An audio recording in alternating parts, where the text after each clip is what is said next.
ಇವತ್ತು ಬಹಳ ಸೂಕ್ಷ್ಮವಾದ ವಿಚಾರ. ಕಳೆದ 3 ದಿನಗಳಿಂದ ನಾವು ಕೂಡ ಇದ್ರ ಬಗ್ಗೆ ಕೂಲಂಕುಷವಾಗಿ ತಮ್ಮ ವರದಿಗಳನ್ನು ತಮ್ಮ ಮಾಧ್ಯಮದ ಮೂಲಕ ನಿಮ್ಮ ಚಾನಲ್ ಮೂಲಕ ಎಲ್ಲರಿಗೂ ಗೊತ್ತಾಗಿದ್ದ ವಿಚಾರ ಏನಲ್ಲ. ಇಲ್ಲಿ ಏನು ಮುಚ್ಚುಮರೆ ಮಾಡೋಕ್ಕೆ ಆಗೋದಿಲ್ಲ. ಎಲ್ಲ ಟ್ರಾನ್ಸ್ಪರೆಂಟ್ ಆಗಿ ಏನಾಗಿದೆ ಆ ವಿಚಾರನ ವಾಸ್ತವಿಕತೆನ ಈಗಾಗಲೇ ಎಲ್ಲ ಜಗತ್ ಜಾಹೀರಾಗಿದೆ. ಈಗ ದರ್ಶನ್ ಕೂಡ ಕನ್ನಡ ಚಿತ್ರರಂಗದ ದೊಡ್ಡ ಮೇರು ನಟ, ಚೆನ್ನಾಗಿ ಗೊತ್ತು ನಮಗೆ. ದೊಡ್ಡ ನಟ ಅವಾಗಿದ್ದು ಈಗಿಲ್ಲ. ಸರ್ ಮೇಡಮ್ ವಿಚಾರಕ್ಕೆ ಬಂದ್ಬಿಡೋಣ. ತುಂಬಾ ಮೀಟಿಂಗ್ ಮಾಡಿದ್ರೆ ಸರ್ ಬ್ಯಾನ್ ಮಾಡ್ತೀರಾ ಇವಾಗ? ಸರ್ ಈಗ ವಿಚಾರ ನಾವು ಮಾತಾಡ್ಕೊಂಡು ಡಿಸ್ಕಸ್ ಮಾಡ್ಕೊಂಡು ಮಧ್ಯೆ ಬಂದ್ರೆ ಫ್ಲೋ ಹೋಗ್ಬಿಡುತ್ತೆ.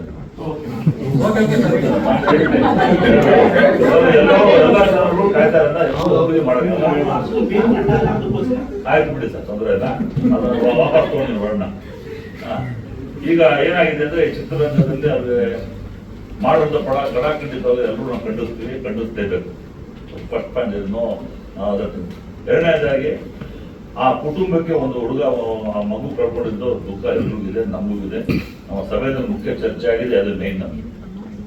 ಏನ್ ಚರ್ಚೆ ಆಯ್ತು ಅಂದ್ರೆ ಫಸ್ಟ್ ಅವ್ರಿಗೆ ಸಾಂತ್ವನ ಹೇಳೋದು, ಅವ್ರಿಗಾಗಿದ್ದು ಅನ್ಯಾಯಗಳದು ಅದು ಖಂಡಿಸಲೇಬೇಕು. ಪ್ರತಿಯೊಬ್ಬರು ಮನುಷ್ಯನ ಮಾನವೀಯತೆ ಅದು ಮಾಡಲೇಬೇಕು. ನಾವು ಕೂಡ ಅದಕ್ಕೆ ಭಾಗಿಗಳಾಗಿರೋ ದುಃಖದಲ್ಲಿ ತಂದೆ ತಾಯಿಗಳದ್ದು ಹೆಂಡತಿ ಇರ್ಬೋದು, ನಿಜವಲ್ಲ ಅವರ ಹೋರಾಟ ನೋಡೋದು ನಾವೆಲ್ಲ ಬಹಳಷ್ಟು ನೋವು ಮಾಡಿಕೊಂಡು ತುಂಬ ಕಾರ್ಯಕರ್ತರಿದ್ರು, ಮಾಜಿ ಅಧ್ಯಕ್ಷರನ್ನ ಬಹಳ ನೋವು ಮಾಡಿಕೊಂಡು ಮೊದಲನೇದಾಗಿ ಏನ್ ಕೇಳಿದ್ರೆ ಅವ್ರ ಕುಟುಂಬಕ್ಕೆ ನಾವು ಸಪೋರ್ಟ್ ಮಾಡೋಂಥ ಕೆಲಸ ಖಂಡಿತ ಸಪೋರ್ಟ್ ಮಾಡೋ ಕೆಲಸ ಮಾಡ್ತೀವಿ. ಇದಕ್ಕೋಸ್ಕರ ನಾಳೆ ಬೆಳಗ್ಗೆನೆ ನಮ್ಮದು ತಂಡ, ನಮ್ಮ ವಾಣಿಜ್ಯ ಪರಿಷತ್ ಎಲ್ಲ ಎಕ್ಸಿಕ್ಯೂಟಿವ್ ಕಮಿಟಿ ಮೆಂಬರು, ಮಾಜಿ ಅಧ್ಯಕ್ಷರು ನಾಳೆ ಬೆಳಗ್ಗೆನೆ ಅಲ್ಲಿ ಹೋಗುವಂಥ ಕೆಲಸ ಮಾಡ್ತಾ ಇದ್ದೀವಿ. ಆ ಕುಟುಂಬಕ್ಕೆ ಭೇಟಿ ಮಾಡ್ತೀವಿ. ಅವ್ರಿಗೇನೋ ಸಾಂತ್ವನ ಆಡುವಂಥ ಕೆಲಸ ಮಾಡಿ ಅವ್ರ ಕುಂದುಕೊರತೆಗಳನ್ನು ಏನಾದರೂ ಏನು ಪರಿಣಾಮಗಳನ್ನು ಅಂದರೆ ನಾವು first and foremost things to protect the family protect ಮಾಡೋದು ಧರ್ಮ ನಂದಿದೆ. ಆ ಕೆಲಸ ಮಾಡುವಂಥ ಫಸ್ಟ್ ಕೆಲಸ ಸರ್.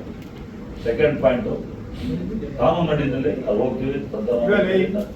ಎರಡನೇ ಪಾಯಿಂಟು ಈಗಾಗಲೇ ಕಾನೂನು ಅಡಿಯಲ್ಲಿ ನಮ್ಮ ಪೊಲೀಸ್ ಡಿಪಾರ್ಟ್ಮೆಂಟರು ಡೀಟೇಲ್ ಎನ್ಕ್ವೈರಿ ಮಾಡ್ತಾರೆ.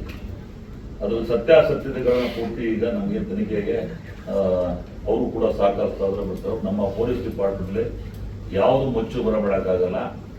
ಮಾಡಿದ್ದನ್ನ ಅಪರಾಧ ಮಾಡೋದಕ್ಕೆ ಅದಕ್ಕೆ ಮಾಡೋದ್ರ ಪಕ್ಷದಲ್ಲಿ ಅವರ ಶಿಕ್ಷೆ ಕೊಡುವಂಥ ಕೆಲಸ ಪೊಲೀಸರು ಮಾಡ್ತಾರೆ. ಅದು ಸಂಬಂಧಪಟ್ಟರು ಮಾತುಕತೆ ಆಡಿ ಚರ್ಚೆ ಮಾಡಿ ಖಂಡಿತ ಅವರೊಂದು ಗಟ್ಟಿಯಾದ ನಿರ್ಧಾರ ತಗೊಳ್ಬೇಕು ಅಂತ ಒಂದು ವಿಚಾರ ನಮ್ಗೆ ಬಂದಿತ್ತು. ಅದನ್ನು ಮಾಡುವಂಥ ಕೆಲಸ ನಾವು ಮಾಡ್ತೀವಿ. ಇಷ್ಟು ವಿಚಾರ ನಾವು ಡಿಸೈಡ್ ಮಾಡಿದ್ವಿ. ನಾಳೆ ಬೆಳಗ್ಗೆ ನಾವು ಫಸ್ಟ್ ಆ ಕುಟುಂಬಕ್ಕೆ ಸಾಂತ್ವನ ಮಾಡೋದು ನಮ್ಮ ಧರ್ಮ, ನಮ್ಮ ಕರ್ತವ್ಯ. ಆ ಕೆಲಸ ಮಾಡ್ಕೊಂಡ್ಬರ್ತೀವಿ. ಮಾಡ್ಕೊಂಡು ಊಟ ಅಷ್ಟೊತ್ತಿಗೆ ಒಂದು ಪೊಲೀಸ್ ಡಿಪಾರ್ಟ್ಮೆಂಟ್ ಏನು ಅಂತಂದ್ರೆ ಕನ್ಕ್ಲೂಡ್ ಮಾಡಿ ಅಲ್ಲಿ ಬೇಕ್ ಡಿಸಿಷನ್. ಇದರಲ್ಲಿ ಯಾವುದೇ ಥರ ನೀವು ಮನಸ್ಸಲ್ಲಿ ಇಟ್ಕೋಬೇಡಿ. ನಾವು ಯಾವುದಾದ್ರು ಕಾಂಪ್ರಮೈಸ್ ಮಾಡ್ಕೊಂಡು ಏನೋ ಒಂದು ಸೇಫ್ ಗಾರ್ಡ್ ಮಾಡೋ ಕೆಲಸ ಮಾಡೋದಿಲ್ಲ.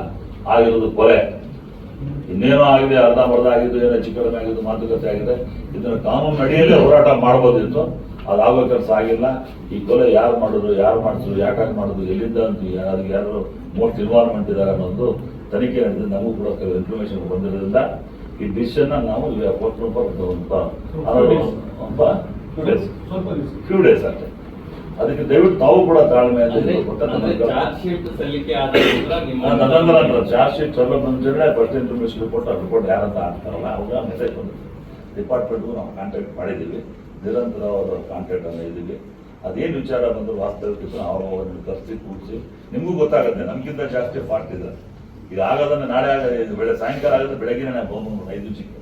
ಅದನ್ನು ಮುಚ್ಚುಮರೆ ಮಾಡೋಕ್ಕಾಗಲ್ಲ. ನಿಮಗೂ ಕೂಡ ನಮಗಿಂತ ಫಾಸ್ಟ್ ಇರೋದ್ರಿಂದ ನಮ್ಮ ಸ್ಥಿತಿನೂ ಅರ್ಥ ಮಾಡ್ಕೊಂಡು ನಮ್ಗೊಂದು ಭಾವಿಸ್ತೀನಿ ನಾನು. ದಯವಿಟ್ಟು ಈ ವಿಚಾರದಲ್ಲಿ ಎಲ್ಲೇ ಯಾವುದೇ ಕಾರಣದಲ್ಲಿ ಯಾವುದಕ್ಕೂ ನಾವು ಕಾಂಪ್ರಮೈಸ್ ಮಾಡೋಕ್ಕಾಗಲ್ಲ. ಪಾರದರ್ಶಕದಿಂದ ನ್ಯಾಯವಾದಕ್ಕೆ ನ್ಯಾಯ ಕೊಡಿಸುವಂಥ ಕೆಲಸ ಆ ಕುಟುಂಬಕ್ಕೆ ಮಾಡ್ತೀವಿ ಸರ್. ಇದರಲ್ಲಿ ಯಾವುದೇ ಸಂಶಯ ಇಲ್ಲ. ಫಸ್ಟ್ ಆಫ್ ಆಲ್ ಹೊಡೆದೋಸ್ಕರ ಇದರಿಂದ ಆಗೋ ವಿಚಾರ ಆಗೋಗ್ಬಿಟ್ಟಿದೆ. ನಮ್ಮ ನಿರ್ಮಾಪಕರು, ಬಂಡವಾಳ ಆಗಿದ್ದ ನಿರ್ಮಾಪಕರಿಗೆ ಏನು ಮಾಡಬೇಕು ಸರ್? ಕೆಂಪಿಂದ ದಯವಿಟ್ಟು 1 ನಿಮಿಷ ಮೇಲೆ ಹೊರಡಿಸ್ಬೇಕು ಅಲ್ಲ. ಮಾತಾಡ್ಕೊಂಡು ಡಿಸ್ಟರ್ಬ್ ಮಾಡಬಹುದು. ಒಂದು ವಿಚಾರ ಹೇಳ್ತೀವಿ ಸರ್, ನಿರಂತರವಾಗಿ ಡಿಪಾರ್ಟ್ಮೆಂಟ್ ಸಂಪರ್ಕದಲ್ಲಿದ್ದೀವಿ ಅನ್ನುವಂಥ ವಿಚಾರ ಹೇಳ್ತೀರಿ. ಅದ್ರ ಜೊತೆಗೆ A2 ನಲ್ಲಿ ಇರುವಂತವರು ಅದರ ಬದಲಾಗಬಹುದು. ಯಾರು ನಿಮಗೆ ಮಾಹಿತಿ ಇಲ್ಲ, ಮಾಹಿತಿ ಬಂದಿಲ್ಲ ಸರ್ ನಮಗೆ.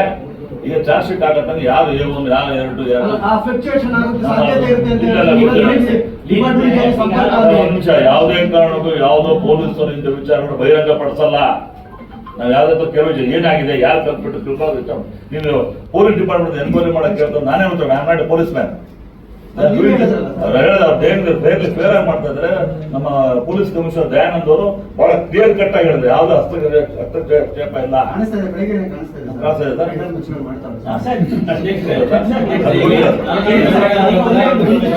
ವಿಷಯ ಏನಂದ್ರೆ ಪರಭಾಷೆಯಲ್ಲಿ ಕೆಲವು ನಟರು ಸರಿಯಾಗಿ ಶೂಟಿಂಗ್ ಹೋಗದೆ ಸರಿಯಾಗಿ ನಿರ್ಮಾಪಕರಿಗೆ ಕೋಪರೇಟ್ ಮಾಡಿದಂತ ಸಂದರ್ಭದಲ್ಲಿ ಪರಭಾಷೆ, ಫಾರ್ ಎಕ್ಸಾಂಪಲ್ ತೆಲುಗು ಆಗ್ಬೋದು, ತಮಿಳು ಇಂಡಸ್ಟ್ರಿಯಲ್ಲಿ ಆಗ್ಬೋದು, ಆ ನಟನ ಇಷ್ಟು ದಿನ ಅಂತ ಬಹಿಷ್ಕಾರ ಮಾಡ್ತಾರೆ.